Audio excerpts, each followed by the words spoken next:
नमस्कार। जी हाँ दोस्तों, खेसारी लाल यादव जी का फ़ैन होंगे तो हो जाइए तैयार, क्योंकि आप लोग के लिए खेसारी लाल यादव जी लेकर आ रहे काफ़ी बेहतरीन गाने। तो गाइस उसी गाने का टीजर को आज आप लोग के बीच में रिलीज़ किए जाएंगे। तो चलिए शुरू करते हैं और जान लेते हैं खेसारी लाल यादव जी के आने वाले ब्लास्ट लेवल का होली गाने के बारे में। जी हाँ दोस्तों, होली गाने का नाम है देबरा भरी तार। इस गाने को खेसारी लाल यादव जी ने गाए हैं। दोस्तों बात करते हैं गीत का, तो गीत यादव मुकेश जी का लिखा हुआ है। इस गाने को म्यूजिक से सजाया है रोशन सिंह जी।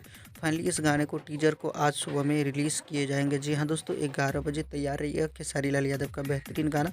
और गाने का टीजर में ही पता चल जाएगा कि गाना कब रिलीज हो सकता है दोस्तों कल इस गाने को रिलीज़ कर दिया जाए आप लोग के बीच में। तो आज का लेटेस्ट अपडेट में बस इतना ही था। मिलते हैं नेक्स्ट वीडियो में, तब तक के लिए अपना ख्याल रखिएगा और देखते रहिएगा भोजपुरी चिप यूट्यूब चैनल। धन्यवाद।